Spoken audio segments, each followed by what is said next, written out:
నమస్తే, నేను Yogita. Welcome to సత్యాగ్రహి. ఈ రోజు మన ఎక్స్పర్ట్ అనాలిసిస్ లో ప్రముఖ సీనియర్ కాంగ్రెస్ లీడర్ తులసిరెడ్డి గారితో మాట్లాడదాం. నమస్తే తులసిరెడ్డి గారు. నమస్తే సార్, మన ఏపీ పాలిటిక్స్ లో ఎప్పుడూ కూడా చాలా హాట్ టాపిక్స్ రన్ అవుతూ ఉంటాయి. అందులో ముఖ్యంగా ప్రస్తుతం రాయలసీమ లిఫ్ట్ ఇరిగేషన్ ప్రాజెక్ట్ మీద ఒక హాట్ చర్చ నడుస్తోందని చెప్పాలి. అయితే మనం సింపుల్ గా మొదలు పెడదాం, మళ్ళీ పాయింట్లలోకి వెళ్దాం సార్. అసలు ఈ ప్రాజెక్ట్ మీద అవగాహన కోసం అడుగుతున్నా. అసలు రాయలసీమ ఎత్తిపోతల పథకం, దీని ప్రధాన ఉద్దేశం, ఇవన్నీ కూడా ఏంటి? అసలు ఈ ప్రాజెక్ట్ ఏ జిల్లాలో, ఏ నది మీద నిర్మిస్తున్నారు?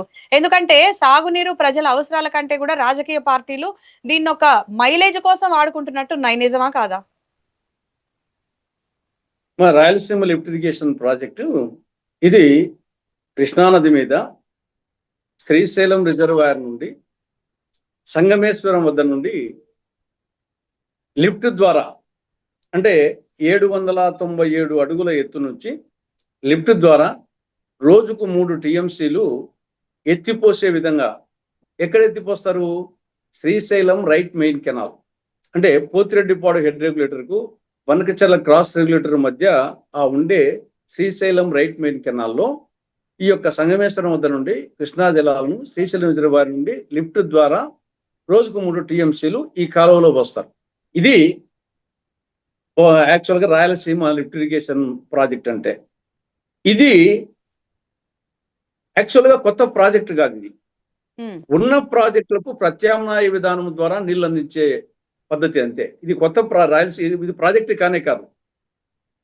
ఇది ఏ ప్రాజెక్టుల కోసము? Telugu Ganga, Galeru Nagari, SRBC, KC canal, escape channel, ఈ మూడింటికి సంబంధించి ఈ యొక్క విధానం. ముందున్న విధానం ఏమి? ఆల్రెడీ ఒక విధానం ఉంది. ఇది Pothireddypadu head regulator. Pothireddypadu head regulator Srisailam reservoir నుండి 841 అడుగులు అక్కడ శ్రీశైలం పోతిరెడ్డిపాడు హెడ్ రెగ్యులేటర్ ఉంది. అంటే పోతిరెడ్డిపాడు హెడ్ రెగ్యులేటర్ ద్వారా నీరు వెళ్తుండగా కూడా ఈ లిఫ్ట్ అవసరం ఉందంటారా? అది వచ్చిన సమస్య అంటే 841 ఫీట్కు పైన నీళ్లు ఉంటేనే పోతిరెడ్డిపాడు హెడ్ రెగ్యులేటర్ ద్వారా నీళ్ళు వస్తాయి, గ్రావిటీ ద్వారా. 841 ఫీట్కు కింద నీళ్లు ఉన్నాయనుకోండి, దానికి నీళ్లు అందవు. అప్పుడు ఈ యొక్క పోతిరెడ్డిపాడు హెడ్ రెగ్యులేటర్ ద్వారా నీళ్లు రావు, బనకచెల క్రాస్ రెగ్యులేటర్కు నీళ్లు రావు. ఆ నుండి తెలుగు గంగకు కానీ, గాలేరు నగరికి కానీ, ఎస్ఆర్బిసి కానీ నీళ్లు పోవు. కాబట్టి 841 ఫీట్కు నీళ్లు కింద వచ్చినప్పుడు అప్పుడు ఏం ప్రత్యామ్నాయం ఏమి అన్నప్పుడు ఈ యొక్క రాయలసీమ లిఫ్ట్ ఇరిగేషన్ ఇది 797 అడుగులు. అదేమో 841 ఫీట్ పోతిరెడ్డిపాడు హెడ్ రెగ్యులేటర్.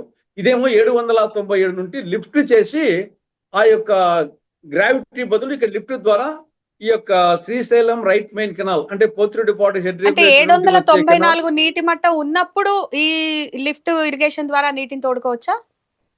అంటే 841 కంటే తక్కువ ఉన్నప్పుడు, 841 ఫీట్ కంటే నీళ్లు తక్కువ ఉన్నప్పుడు కాలువకు నీళ్ళు అందవు గ్రావిటీ. అప్పుడు ఏం చేయాలా? ఈ ప్రాజెక్టుల కోసం అని చెప్పేసి లిఫ్ట్ ద్వారా పోతిరెడ్డిపాడు హెడ్ రెగ్యులేటర్ ఆ యొక్క రంధ్రం ద్వారా కాకుండా ఒకేసారి కెనాల్లోకి, శ్రీశైలం రైట్ మెయిన్ కెనాల్లోకి వదులుతారు. అది యాక్చువల్గా ఇది ప్రత్యామ్నాయ విధానమే తప్ప కొత్త ప్రాజెక్టు కాదు. మరి ఎందుకు ఈ పరిస్థితి వచ్చిందంటే, తెలంగాణ ప్రభుత్వము శ్రీశైలం రిజర్వాయర్ నుండి పాలమూరు రంగారెడ్డి డిండి ఎత్తిపోతల పథకాలు 2015లో కేసీఆర్ ముఖ్యమంత్రిగా ఉన్నప్పుడు వాళ్ళు మొదలు పెట్టారు. అక్కడ పాలమూరు రంగారెడ్డి 1, డిండి, అది ఏ లెవెలు? 817.5 అడుగులు ఉంటాయి. 817.5 అడుగులు ఉంటాయి. కానీ పోతిరెడ్డిపాడు అక్కడ 841. కాబట్టి 841కి కింద 817 ఉంటే నీళ్లు తీసుకున్నప్పుడు లిఫ్ట్ ద్వారా తీసుకుంటే ఒకటేమో 90 టీఎంసీలు, ఇంకోటి 30 టీఎంసీలు, 120 టీఎంసీలు లిఫ్ట్ ద్వారా తీసుకుంటే ఆ లెవెల్ కు 841 లెవెల్కు ఎప్పుడు రాదు నీళ్లు. అప్పుడు మొత్తం వచ్చేసి పోతిరెడ్డిపాడు హెడ్ రెగ్యులేటర్ ద్వారా ఈ తెలుగు గంగకు, గాలేరు నదికి నీళ్లు అసలు రావనే ఉద్దేశంతో ఈ యొక్క దీని ఆల్టర్నేటివ్ గా మీరు అది అక్రమంగా మీకు వచ్చేసి దానికి పాలమూరు రంగారెడ్డికి, డిండికి అనుమతి లేవు. ఏది? సిడబ్ల్యూసి సిఫారసు లేదు, కృష్ణా రివర్ మేనేజ్మెంట్ బోర్డు సిఫారసు లేదు, అపెక్స్ కౌన్సిల్ అనుమతి లేదు, తర్వాత నేషనల్ గ్రీన్ ట్రిబ్యునల్ అనుమతి లేదు. అయితే బ్రజేష్ కుమార్ ట్రిబ్యునల్ తీర్పులు రాకముందే అనుమతులు లేకుండా ఏపీ ప్రభుత్వం ఈ ప్రాజెక్టు చేపడుతోందని తెలంగాణ వాదిస్తోంది. ఇందులో నిజం లేదా? అదే, ఇది కరెక్టే, అది కరెక్టే. వీళ్ళన్నా 2020లో దీన్ని మొదలు పెట్టారు. కానీ 2015లో మొదలు పెట్టారు తెలంగాణ ప్రభుత్వం. 2015 పాలమూరు రంగారెడ్డి డిండి ఎత్తిపోతల పథకాలు. కాబట్టి వీళ్ళందరూ 2000 ఆంధ్రప్రదేశ్ ప్రభుత్వం 2020లో జగన్ గవర్నమెంట్ వచ్చేసి దీనికి రాయలసీమ లిఫ్ట్ ఇరిగేషన్ కు అడ్మినిస్ట్రేటివ్ శాంక్షన్ ఇచ్చింది 2020 మే 5. కానీ అక్కడ కేసీఆర్ వచ్చేసి పాలమూరు రంగారెడ్డికి డిండికి 2015 జూన్ 10న పాలమూరు రంగారెడ్డికి, జూన్ 11న డిండికి. కాబట్టి వాటికి అనుమతులు లేవు, దీనికి అనుమతులు లేవు. కాబట్టి అవి యాక్చువల్ గా ఆ పాలమూరు రంగారెడ్డి డిండి ఎత్తిపోతల పథకాలు ప్రారంభించకుంటే ఈ పథకం వచ్చిండేది కాదు. మీరు అది కంట్రోల్, మీరు అది కేంద్ర ప్రభుత్వం మిమ్మల్ని కంట్రోల్ చేయలేకుండా, అనుమతులు లేకుండా మీరేమో చేస్తున్నారు, మీరు కింది లెవెల్ నుండి నీళ్ళు తీసుకుపోతే మా పరిస్థితి అని అంతకంటే కింది లెవెల్. అదేమో 817.5 ఫీట్ అయితే ఇదేమో 797. మామూలుగా పోతిరెడ్డి పాండది 841. శ్రీశైలం మొత్తం. ఒక్క విషయం, యాక్చువల్లీ కేఆర్ఎంబికి తెలంగాణ ఏమని కంప్లైంట్ చేసింది, దానికి ఏపీ ప్రభుత్వం ఇస్తున్న సమాధానం ఏంటి? ఇది యాక్చువల్ గా ఈడ గవినోళ్ళ శ్రీనివాస్ అని ఒక మహబూబ్నగర్ జిల్లాకు చెందినటువంటి ఒక వ్యక్తి నేషనల్ గ్రీన్ ట్రిబ్యునల్లో పిటిషన్ వేశాడు. యాక్చువల్ గా ఇది కేసీఆర్ స్టాప్ చేసింది లేదు, రేవంత్ రెడ్డి స్టాప్ చేసింది లేదు. ఇక్కడ నేషనల్ గ్రీన్ ట్రిబ్యునల్ స్టే ఇచ్చింది. గవినోళ్ళ శ్రీనివాస్ అనే అతను పిటిషన్ వేశాడు. దాని మీద 2020 అక్టోబర్ 29న నేషనల్ గ్రీన్ ట్రిబ్యునల్ స్టే ఇచ్చింది.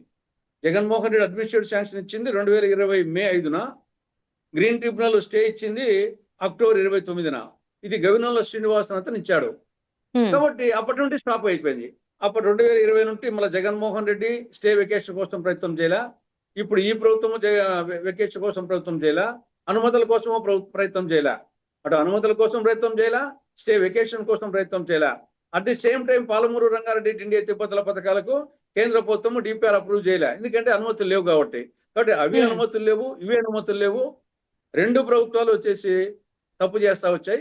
ఆఖరికి ఖర్చు పెట్టి అసలు పర్యావరణ అనుమతులు కూడా లభించాయా సార్? ఏం లేదు. అక్కడ 32,000 కోట్ల రూపాయలు ఖర్చు పెట్టారు, ఇక్కడ 900 కోట్లు ఖర్చు పెట్టారు. మొత్తం వచ్చేసి వేస్ట్ అయిపోయింది. తెలంగాణ ప్రభుత్వము ఆ రెండు ప్రాజెక్టుల మీద 32,000 కోట్ల రూపాయలు ఖర్చు పెట్టింది. అనుమతులు ఏం లేకుండా, డిపిఆర్ లేకుండా ఒక సుక్క నీరు ఇచ్చింది లేదు. ఇక్కడ రాయలసీమ లిఫ్ట్ ఇరిగేషన్ పేరు చెప్పి, రాయలసీమ పేరు చెప్పి వీళ్ళు 900 కోట్లు. అసలు ఈ KRMB Krishna river board management తో పాటు అపెక్స్ కౌన్సిల్ కూడా ఈ ప్రాజెక్ట్ కి సంబంధించి ఏ మార్గదర్శకాలు ఇచ్చాయి? వాళ్ళు ఏమి క్లియరెన్స్ ఇవ్వలేదు. వచ్చేసి ఆ ప్రాజెక్టులు కానీ ఈ ప్రాజెక్టులు కానీ క్లియరెన్సే లేదు. దీంట్లో ఫస్ట్ ఏం చేయాలంటే విభజన చట్టం ప్రకారంలో సెక్షన్ 85 ప్రకారంగా ముందు అపెక్స్ కౌన్సిల్ కు పోయే ముందు సిడబ్ల్యూసి రికమెండేషన్ చేయాలి, Krishna river management board recommendation చేయాలి. ఈ రెండు రికమెండేషన్లు అపెక్స్ కౌన్సిల్ పోతే అపెక్స్ కౌన్సిల్ అప్రూవల్ ఇవ్వాలి. ఇది ప్రొసీజర్. ఇక్కడ సిడబ్ల్యూసి రికమెండేషన్ లేదు, కృష్ణా రివర్ మేనేజ్మెంట్ రికమెండేషన్ లేదు, అపెక్స్ కౌన్సిల్ అనుమతి లేదు. నేషనల్ గ్రీన్ ట్రిబ్యునల్ వద్దన్నా సరే ప్రాజెక్ట్ ఏపీ ప్రభుత్వం చేపడుతున్నట్టుగా అక్కడ కొంతవరకు చేపట్టింది, వాళ్ళ స్టాప్ చేసింది. వీళ్ళు తర్వాత దాని మీద పెనాల్టీ కూడా విధించారు. పెనాల్టీ విధించినాక స్టాప్ చేసేసారు. పెనాల్టీ కట్టలేదు కానీ అట్నే ఉంది, స్టాప్ చేశారు వర్క్. కాబట్టి అనుమతి లేకుండా స్టార్ట్ చేశారు. 900 అడ్మినిస్ట్రేటివ్ శాంక్షన్ ఇచ్చిందేమో 3,378 కోట్ల రూపాయలకు అడ్మినిస్ట్రేటివ్ శాంక్షన్ ఇచ్చి దాదాపు 900 కోట్ల రూపాయలకు ఖర్చు పెట్టి ఈ లోపల స్టే రావడము, ఆ స్టే వెకేషన్ కోసం ప్రయత్నం చేయకపోవడము, అనుమతుల కోసం ప్రయత్నం చేయకపోవడము, కేవలం వచ్చేసి ఆ కాంట్రాక్టర్ దగ్గర కాంట్రాక్టర్ కొంత, గవర్నమెంట్ కొంత, వీళ్ళు వచ్చేసి కమిషన్ల ప్రాజెక్టు తప్ప ఇవి పేరు వచ్చేసి అక్కడేమో పాలమూరు రంగారెడ్డి కోసం ఏదో చేస్తున్నట్టుగా ఆయన కేసీఆర్ అక్కడ పోజు కొట్టాడు, ఇక్కడ రాయలసీమ కోసం ఏదో చేస్తా అన్నట్టుగా ఈయన పోజులు కొట్టి ఇద్దరు కమిషన్ల బేసిస్ అక్కడ కాంట్రాక్టర్లకు ఇక్కడ నాయకులకు వచ్చేసి కమిషన్ల ప్రాజెక్ట్ అయిపోయినాయి అక్కడ ఇక్కడ. సో మీరేమంటారు, రాయలసీమకు న్యాయం చేయాలంటే ఈ ప్రాజెక్ట్ ఒక్కటే మార్గమా? అస్సలు కానీ కదమ్మా. రాయలసీమకు న్యాయం చేయాలంటే శ్రీశైలం రిజర్వాయర్ లో MDDL minimum down draw level అనేది 854 గా మెయింటైన్ చేసే, గతంలో జీవోకి ఇచ్చాడు, జీవో 16 ఏదో ఉంది. ఆ జీవో ప్రకారంగా శ్రీశైలంలో నీటి లెవెల్ వచ్చేసి MDDL minimum down draw level అంటే అంతకంటే కిందికి పోకూడదు, అప్పుడు ఎవరు వాడకూడదు. కాబట్టి ఆ లెవెల్ మెయింటైన్ చేసామనుకోండి 854, 885 వద్ద నీళ్లు ఉంటే అందరికీ నీళ్ళు వస్తాయి. తెలంగాణ ప్రాజెక్టు నీళ్ళు వస్తాయి, రాయలసీమ ప్రాజెక్టు నీళ్ళు వస్తాయి, కిందికి నీళ్లు పోతాయి, ఎలక్ట్రిసిటీకి అన్నీ వస్తాయి. వీళ్ళు ఏం చేస్తున్నారు, కింద 854 కంటే 817.50 పెట్టారు కాబట్టి మీరు అంతకన్నా మేము తక్కువ పోతామని చెప్పేసి 797కు పోయారు. కాబట్టి ఇది రెండు పోటీలు పడి తప్పులు చేశారు. ఆ తప్పుల్లో వచ్చేసి ప్రజలకు వచ్చింది ఏం లేదు, వీళ్ళు కమిషన్లు దండుకున్నారు. వాళ్ళ దగ్గర కొంత, వీళ్ళ కాంట్రాక్టర్ కొంత, వీళ్ళు కొంత రాష్ట్ర ఖజానాను లూటీ చేశారు. కాబట్టి ఇప్పుడు అది మెయింటైన్ చేస్తూ 854 మెయింటైన్ చేస్తే ఇంకా మిగతా ప్రాజెక్టులన్నీ ఈ లోపల వచ్చేసి బ్రిజేష్ కుమార్ ట్రిబ్యునల్ కోర్టులో ఉండేటివన్నీ అవి సెటిల్ చేసుకోవాలా. అన్నిటికంటే ముందు పైన ఆల్మట్టి ప్రాజెక్టు, అటు ఆంధ్ర కంటే తెలంగాణ కంటే పైన ఆల్మట్టి ప్రాజెక్టు కర్ణాటక వాళ్ళు కడుతున్నారు. ఆల్మట్టి ప్రాజెక్టు కన్నా వాళ్ళు అంటే ఆల్రెడీ కట్టినారు. 519.6 మీటర్ల ఎత్తులో పర్మిషన్ ఉంది ఇప్పటికి. కానీ 524.256 మీటర్ల ఎత్తులో కట్టే విధంగా వాళ్ళు ప్రయత్నాలు చేస్తున్నారు. అంటే దీనికి బ్రిజేష్ కుమార్ 75% డిపెండెంట్ ఇవ్వాలి, 65% డిపెండబిలిటీ ఇచ్చిన దాన్ని ఆధారంగా చేసుకొని వాళ్ళు శరవేగంగా నిర్మించాలని కర్ణాటక ప్రభుత్వం చేస్తున్నారు. ఆ హైట్ గన పెంచితే గన 150 టీఎంసీలు ఆ హైట్ మధ్యలో, అంటే 519.6 మీటర్లు 524.256 మీటర్ల మధ్యలో 150 టీఎంసీలు అదనంగా స్టోర్ అవుతుంది. మొత్తం వచ్చేసి కర్ణాటక ఆ 150 టీఎంసీలు ఆ హైట్ లో అయిపోతే గన కిందికి తెలంగాణకు నీళ్లు రావు, ఆంధ్రప్రదేశ్ నీళ్లు రావు. మొత్తము తెలంగాణ ఆంధ్రప్రదేశ్ లో ఉండే ప్రాజెక్టులన్నీ నిరుపయోగం అవుతాయి. ముందు దాన్ని అడ్డుకోవాల్సిన అవసరం ఉంది. అది పోగొట్టుకొని వీళ్ళు వచ్చేసి దాని గురించి పట్టించుకోకుండా ఇది అనవసరంగా వాళ్ళ దానికి వీళ్ళు అడ్డుకోవడం వేరు, వీళ్ళ దానికి వాళ్ళు అడ్డుకోవడం వేయడంతో మొత్తం ఏది కాకుండా ప్రజాధనం దుర్వినియోగం అవుతా ఉంది. అసలు యాక్చువల్లీ ఈ ప్రాజెక్టు విషయంలో అంటే రెండు రాష్ట్రాల మధ్య ఉన్నటువంటి గొడవల విషయంలో కేంద్రం పాత్ర ఎలా ఉందని మీరు గమనించారు? అంటే తటస్థంగా ఉందా, లేదంటే ఒక రాష్ట్రానికి అనుకూలంగా ఉందా? ఎందుకంటే సార్, రాష్ట్రంలో సాగునీటి ప్రాజెక్టులన్నీ కూడా తమ హయాంలోనే, అంటే టీడీపీ ఎన్డీఏ హయాంలోనే నిర్మించబడ్డాయని ముఖ్యమంత్రి చంద్రబాబు అసెంబ్లీ సాక్షిగానే చెప్పారు. సో దీన్ని ఎలా చూస్తారు మీరు? కేంద్రం పాత్ర ఎలా ఉంది? ఇంతకంటే పచ్చి అబద్ధం ఇంకోటి ఉండదు. బొంకర పొలిగా అంటే టంగుటూరి మిరియాలు తాటకాయంత అన్నట్టు ఉంది ముఖ్యమంత్రి గారి వ్యాఖ్యలు నేను అసెంబ్లీలో. ఇక్కడ ముందు ఓవరాల్ సాగునీటి తీసుకుంటే మా ఆంధ్రప్రదేశ్ అన్నపూర్ణగా పిలువబడుతుందంటే దానికి కారణాలు 4. 1 శ్రీశైలం రిజర్వాయర్, 2 నాగార్జున సాగర్, 3 ప్రకాశం బ్యారేజ్, 4 ధవళేశ్వరం బ్యారేజ్. ఈ 4 ఉన్నాయి కాబట్టి ఈరోజు ఆంధ్రప్రదేశ్ అన్నపూర్ణగా ఉంది. దీంట్లో ప్రకాశం బ్యారేజ్ ఎప్పుడు అది? ప్రకాశం బ్యారేజ్ 1954లో పనులు మొదలుపెట్టి 1957కు పూర్తి చేసి జాతికి అంకితం చేశారు. 57కు అప్పటికి తెలుగుదేశం పార్టీ పుట్టనే లేదు. రెండవది ధవళేశ్వరం బ్యారేజ్ 1970లో జాతికి అంకితం చేయడం జరిగింది గోదావరి మీద. అప్పటికి తెలుగుదేశం పార్టీ పుట్టనే లేదు. తర్వాత నాగార్జున సాగర్ 1955లో పనులు మొదలుపెట్టి 67కు పూర్తి చేసి జాతికి అంకితం చేశారు. అప్పటికి తెలుగుదేశం పార్టీ పుట్టలేదు. శ్రీశైలం 1960లో మొదలుపెట్టి 81 జాతికి అంకితం చేశారు. తెలుగుదేశం పుట్టలేదు. కాబట్టి ఇంకా ఇవి కూడా మా కోటా కింద అనుకుంటే అని వాళ్ళు చంద్రబాబు నాయుడు చెప్తే అంతకంటే ఇంకా ఆశాస్పదం ఉండదు. అది ఓవరాల్ గా. తర్వాత రాయలసీమకు సంబంధించి పోనీ తెలుగుదేశం తెలుగంగ, గాలేరు నగరి, హంద్రీనివా ప్రధానమైనటి రాయలసీమకు, ప్రకాశం నెల్లూరుకు సంబంధించి ప్రకాశం మెయిన్ గా, వెలుగొండ. దీంట్లో తెలుగంగ, గాలేరు నగరి, హంద్రీనివా డెఫినెట్ గా వచ్చేసి ఇది రామారావు గారి మానస పత్రికలు, ఎన్టీఆర్ మానస పత్రికలు. అంటే రూపకల్పన చేసింది ఎన్టీఆర్, కానీ తర్వాత ఖర్చు పెట్టినంత కాంగ్రెస్ హయాంలో. 2004, 2014 మధ్యనే సింహభాగం ఖర్చు పెట్టింది కాంగ్రెస్ హయాంలో. పథకాలు మొత్తం రూపకల్పన జరిగింది ఎన్టీఆర్. 1983లో తెలుగంగ, 86లో గాలేరు నగరి, 86లోనే మళ్ళా హంద్రీనివా. కానీ ఖర్చు పెట్టింది కాంగ్రెస్ హయాంలో.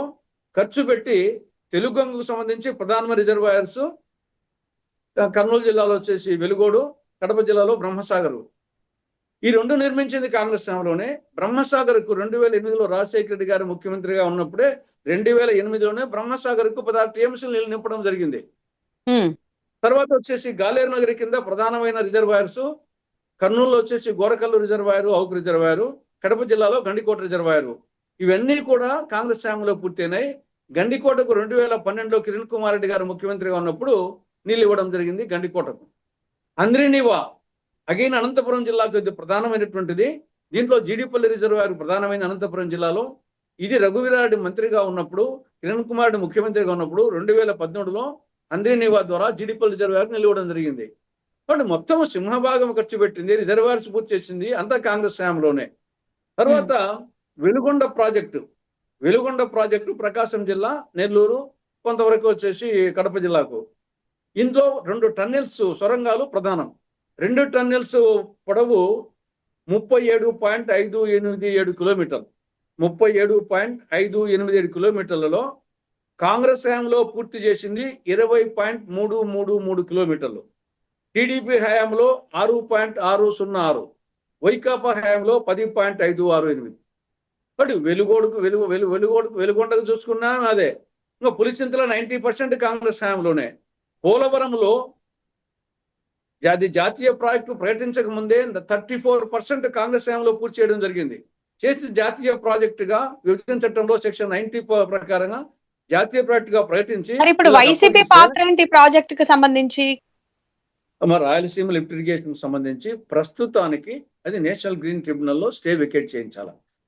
అది జగన్మోహన్ రెడ్డి పట్టించుకోలేదు.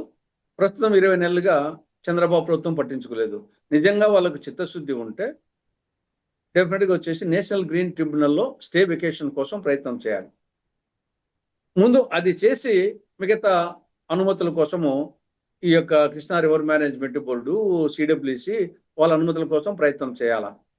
అంత ఈజీ కాదు. ఎందుకంటే పాలమూరు రంగారెడ్డి అనుమతులు లేవు, దీనికి అనుమతులు లేవు. కాబట్టి మనము ఉండేది వచ్చేసి ఇది యాక్చువల్గా విభజన చట్టం వచ్చిన తర్వాత రాష్ట్ర ప్రభుత్వాల పెత్తనం ఏమీ లేదు. కేంద్ర ప్రభుత్వం బాధ్యతారాహిత్యంగా వాళ్ళ యొక్క అధికారాలు ఉపయోగించక వీళ్ళు ఇద్దరు నాటకం ఆడుతున్నారు. కానీ విభజన చట్టం ప్రకారంగా కృష్ణానది మీద, గోదావరి నది మీద ఆంధ్రప్రదేశ్, తెలంగాణ ప్రభుత్వాలకు ఇంత నయా పైసంత పవర్ కూడా లేదు వీళ్ళకు. మొత్తం అది గోదావరి రివర్ మేనేజ్మెంట్ బోర్డు పరిధిలేకపోయింది. కృష్ణా రివర్ మేనేజ్మెంట్ బోర్డు పరిధిలేకపోయింది. అపెక్స్ కౌన్సిల్ పరిధిలేకపోయింది. కాబట్టి ఇక్కడ కొత్త ప్రాజెక్టులు కట్టాలన్నా, ఉన్న ప్రాజెక్టులు వచ్చేసి ఆపరేషను, మెయింటెనెన్స్, రెగ్యులేషను ఇవన్నీ కూడా రాష్ట్ర ప్రభుత్వాల పరిధిలో లేదు. కానీ కేంద్ర ప్రభుత్వము క్రియాశీలకంగా వ్యవహరించకుండా బాధ్యత రాహిత్యంగా కేంద్ర ప్రభుత్వం వదిలేసింది. కాబట్టి సమస్యలు వస్తున్నాయి. కాబట్టి ముందు వాళ్ళు వచ్చేసి వాళ్ళ బాధ్యత గుర్తిరిగి చట్టం ప్రకారంగా వాళ్ళు కంట్రోల్ చేయాలి.